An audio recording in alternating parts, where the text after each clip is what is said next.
তো hello WhatsApp guys, কেমন আছেন সবাই? আশা করি সবাই ভালো আছেন। তো সবাইকে স্বাগত আমার এই চ্যানেলের আরও একটি নতুন ইন্টারেস্টিং ভিডিওতে। তো আজকের এই ভিডিওতে আমরা কথা বলবো রেড হক্সের ওভারঅল লাইফ টাইম অ্যাচিভমেন্ট নিয়ে। আপনারা হয়তো বা রেড হক্সদের চিনে থাকেন এফএফবিসি বা এফএফডাব্লিউএস অথবা এফএফবিপিএল থেকে, কিন্তু আমি আজকে তাদের যেই সকল অ্যাচিভমেন্ট আপনাদেরকে দেখাবো সেগুলো সম্পর্কে আপনাদের আইডিয়া পর্যন্ত নেই। তো চলুন ভিডিওটি শুরু করা যাক।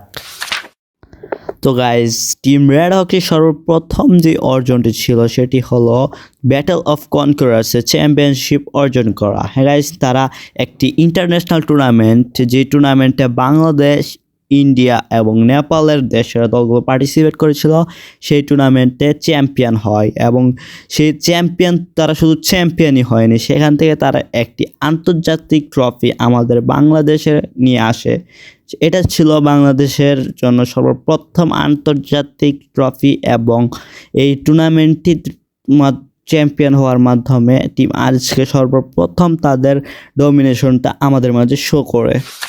তো গাইজ, এরপরে টিম আরএসকে যে অ্যাচিভমেন্ট নিজেদের দখলে নিয়ে আসছে সেটি হলো এফএফবিসি 2025 এর চ্যাম্পিয়ন টাইটেল। এই টুর্নামেন্টের মাধ্যমে তারা আকাশচুম্বী জনপ্রিয়তা অর্জন করে, যার ফলে তাদেরকে বর্তমানে বাংলাদেশের one of the biggest fan favourite team বলা হয়। তারপরে তারা যে অ্যাচিভমেন্ট নিজেদের দখলে নিয়ে আসে সেটি হলো ফ্রি ফায়ার ইলাইট চ্যাম্পিয়নশিপ, যেটি একটি ডিটিআর টুর্নামেন্ট এবং অর্গানাইজ করেছিল প্যাশনেট স্পোর্টস। এটার প্রাইস পুল হিসেবে ছিল 1,40,000 টাকা এবং সেটাতে চ্যাম্পিয়নশিপ অর্জন করে তারা তাদের দাপট আবারও দেখালো। এভাবেই ধারাবাহিকভাবে চ্যাম্পিয়ন হতে হতে তাদের সামনে আরও একটি অফিসিয়াল টুর্নামেন্ট চলে আসে, যেটি হলো এফএফডাব্লিউএস বাংলাদেশ 2025, এবং তারা সেটিতেও চ্যাম্পিয়নশিপ অর্জন করে বাংলাদেশের নিজেদের রাজত্ব বজায় রাখলো। এরই ফলে তারা এফএফডাব্লিউএস খেলার সুযোগ পায় এবং তারা বাংলাদেশি টিম হিসেবে সর্বপ্রথম এফএফডাব্লিউএস খেলে। তারই ধারাবাহিকতায় 2026 সালে সর্বপ্রথম অফিসিয়াল টুর্নামেন্ট রোড টু গ্লোরিতেও তারা চ্যাম্পিয়নশিপ অর্জন করে।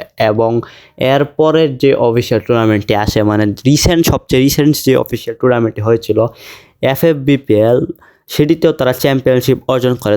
তারা তাদের দাপট বজায় রাখলো।